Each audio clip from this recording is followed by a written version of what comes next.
চ্যানেলটি সাবস্ক্রাইব করুন। আসসালামু আলাইকুম ওয়া রাহমাতুল্লাহি ওয়া বারাকাতুহু। আলহামদুলিল্লাহি ওয়াহদা মান লা নাবিয়্যা বা'দা। আশা করি আপনারা ভালো আছেন। আজকের বর্তমান পরিস্থিতি যে সারা পৃথিবী জুড়ে লকডাউন চলছে, এই লকডাউনের ভিতর দিয়ে আমরা কি করে শবে বরাত পালন করব সেই নিয়ে দু চারটে কথা আলোচনা হবে। প্রথমে আপনাদেরকে বলবো, সারা ভারতবর্ষে এবং সারা পৃথিবী জুড়ে যে করোনা ভাইরাস চলছে, সেই করোনা ভাইরাসকে সামনে রেখে সমস্ত ওলামা একমত, মসজিদে জামাত হচ্ছে, আজান হচ্ছে, কিন্তু বেশি জন করে মানুষ নিয়ে, মুক্তাদি নিয়ে নামাজ হচ্ছে না। অল্প সংখ্যক মুসাল্লি নিয়ে ইমাম সাহেব নামাজ পড়াচ্ছেন এবং বড় বড় মাদ্রাসা সব আগে থেকেই ছুটি করে দেওয়া হয়েছে। সে নিয়ে আর নতুন করে বলার কিছু নেই, আপনারা সকলে জানেন। তো সেই জন্য আজ আলোচ্য বিষয় হচ্ছে শবে বরাত। শবে বরাতে আমরা মূলত আমাদের উদ্দেশ্য হলো মসজিদে গিয়ে নামাজ পড়া, মসজিদে একত্রিত হয়ে আল্লাহর কাছে দোয়া করা, নফল নামাজ পড়া। যখন ফরজ নামাজগুলো মসজিদে ইমাম মুয়াজ্জিন অল্প কিছু মুক্তাদি দিয়ে জামাত হচ্ছে, যেখানে জুম্মার নামাজও সেই রকম একইভাবে আদায় করা হচ্ছে, শবে বরাতে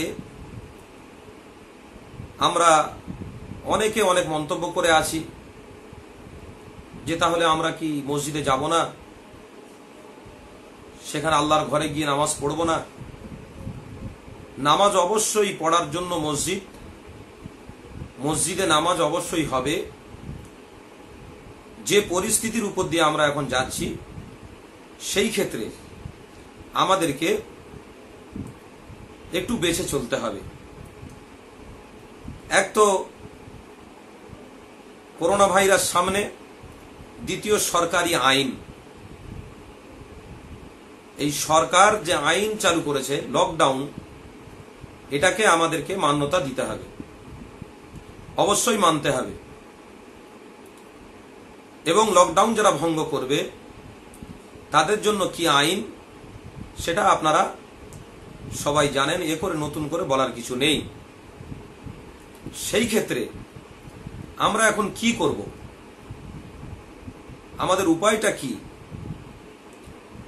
বিশেষ করে বাইতুল আমান জামে মসজিদের তরফ থেকে আপনাদের কাছে অনুরোধ করা হচ্ছে,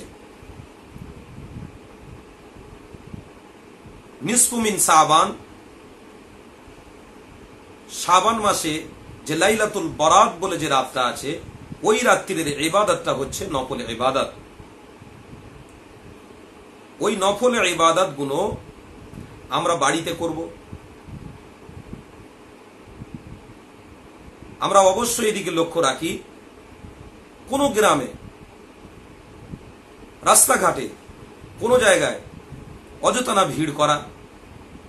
সমস্ত ইমাম এবং ওলামাদেরকে দায়িত্ব নিয়ে কাজ করতে হবে, কোন রকম ভাবে বিশৃঙ্খলা না দেখা যায়, কোন রকম ভাবে মুসলমান জাতির উপরে বদলামজনক কাজ কেউ যেন না করে, সেদিকে মহল্লাবাসীর সমস্ত মানুষকে লক্ষ্য রাখতে হবে।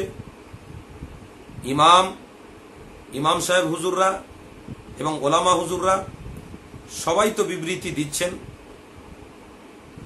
সবাই আপনাদেরকে সতর্ক করেছেন, তাই আমরা একটু মেনে চলি। কিছু কিছু ক্ষেত্রে দেখা যাচ্ছে রক্তের গরমে আমরা আওয়াজ দিচ্ছি, এ করোনা টরোনা আমাদেরকে হবে না, আমাদের কিছু হবে না, মুসলমানদের হচ্ছে না, বা এই ইত্যাদি ইত্যাদি, এগুলো সমালোচনা করা আদৌ ঠিক নয়। আর বাইরে বের হয়ে নিজে বা অপরকে আইনের দিক থেকে আমরা সতর্ক করে সবাইকে বাড়িতে থাকার অনুরোধ করা, এটাই হবে আমার আপনার মূল চরিত্র এবং ভালোবাসার কাজ। সেই ক্ষেত্রে আসুন শবে বেরাতে আমরা বাড়িতে নফল ইবাদত করব। শবে বেরাতে রাত্রিরে যেমন নামাজ আছে, সারা রাত ধরে আমরা নামাজ পড়ব, বেশি বেশি করে আল্লাহর কাছে দোয়া করব এবং কোরআন শরীফ তেলাওয়াত করব। আল্লাহ পাকের কাছে বেশি বেশি দোয়া করা, আর শবে বেরাতে রাত্রিরে তাহাজ্জুদের নামাজ পড়া, এটা একটা মওকা আছে। তবে মসজিদে গিয়ে নয়, বাড়িতে বসে, এটা বারবার করে বলা হচ্ছে, বাড়িতে বসে ইবাদত করুন। মহামারীর সময়ে আপনাদের কাছে রিকোয়েস্ট করা হচ্ছে এই সময়টা একটু আপনারা বেঁচে চলুন, কেন শুধু পশ্চিম বাংলা নয়, সারা পৃথিবী জুড়ে এই মহামারীর সমস্যা দেখা দিচ্ছে। এ থেকে আমাদের সাবধান হওয়ার জন্য বারবার বড়রা বলছে, তাই আমরা একটু সাবধানতা অবলম্বন করি। এদিকে আমরা ঘামান্ড বা অহংকারী তাকাব্বুর যেন না তৈরি করি, বা বিভেদ সৃষ্টি না করি, গ্রামে মহল্লায় এই নিয়ে মারামারি সৃষ্টি না করি। এই রাত্রিরে বেশি বেশি করে দোয়া করা, দোয়া করার কথা তাকিদ করা হয়েছে। বুখারী শরীফের হাদিসের মধ্যে আছে, আস-সালাতু বা'দা দোয়া, আমরা নামাজের শেষে দোয়া করি সাধারণত, ফরজ নামাজের শেষে, নফল নামাজের শেষে, তাহাজ্জুদের পরে। কিন্তু দোয়া কবুল হওয়ার দুটো সময় আছে, সেটা এক ফরজ নামাজের পরে আর এক তাহাজ্জুদের পরে। এটা সংগঠিতভাবে একসঙ্গে সবাই মিলে জড়ো হয়ে দোয়া করা। কিন্তু আল্লাহ পাক নিয়তের উপরে আপনার ফায়সালা করবেন। আপনি যে অন্তর থেকে নিয়ত করে আল্লাহর কাছে দোয়া চাইবেন, অবশ্যই আল্লাহ কবুল করবে। তাই আপনাদের কাছে বলবো, এই দোয়া নিয়েও আবার অনেক জায়গায় অনেক মশলা আছে। তো যাই হোক, দোয়াটা আমাদের কাছে হাতিয়ার, বেশি বেশি আমরা দোয়া চাই। আর কবর জিয়ারতের বিষয়, কবর জিয়ারত আপনি প্রত্যেক জুম্মাবারে করতে পারেন, প্রত্যেক ফরজের নামাজের পরে করতে পারেন, বাপ মায়ের কবর জিয়ারত, আত্মীয় স্বজনের কবর জিয়ারত করতে পারেন। এ নিয়ে আপনাদের সতর্ক করার নতুন করে কিছু নেই, কিন্তু বিশেষ করে আপনাদেরকে বলা হচ্ছে যে এই লাইলাতুল বরাতের রাত্রিরে জড়ো হয়ে সবাই মিলে যে দোয়ার বিষয় থাকে, বা জলসা কোনো জায়গায় হয়, জিকিরের মজলিস হয়, আপনার এদিকে লক্ষ্য রাখবেন। এটা এই মহামারী সময়ে এটা থেকে একটু সরে আসা অন্তত পক্ষে জরুরি মনে করা হচ্ছে। আপনাদের কাছে অনুরোধ করা হচ্ছে, জড়ো না হয়ে সবাই যে যার বাড়িতে বসে বসে আমল করুন, আর পাশাপাশি কবর থাকলে একা একা গিয়ে কবর জিয়ারত করুন, এবং বাড়ি থেকে অন্য কোথায় যাওয়া যাবে না। আপনারা এই শবে বেরাতের রাত্রিরে নফলে ইবাদত করুন, যত রাকাত নামাজ পড়তে পারেন।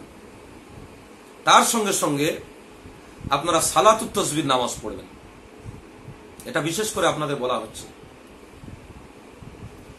আব্বাস রাদিয়াল্লাহু তাআলা আনহু থেকে বর্ণিত আছে, নবী করিম সাল্লাল্লাহু আলাইহি ওয়াসাল্লাম বলেছিলেন, আব্বাস রাদিয়াল্লাহু তাআলা আনহুকে বলেছিলেন যে তোমাকে একটি নামাজের কথা বলি, এই নামাজটা যদি পারো প্রত্যেক দিন পড়তে পারো, না হলে সপ্তাহে একবার পড়তে পারো, মাসে একবার পড়তে পারো এবং সারা বৎসরে একবার পড়তে পারো, না হলে সারা জীবনে যতদিন বেঁচে থাকবে জীবনে একবার হলেও এই নামাজ পড়তে পারো। এই সালাতুত তাসবিহ নামাজ পড়লে আল্লাহ আমাদের গুনাহগুলো মাফ করে দেয়। তাই সালাতুত তাসবিহ নামাজ আমাদের নিয়ম অনেকে জানা আছে নেই, সেই ক্ষেত্রে আপনাদের জানিয়ে দিই। যখন আপনারা সালাতুত তাসবিহ নিয়ত করবেন, করে নিয়তটা বেঁধে হাত বাঁধবেন, বেঁধে সানা পড়বেন।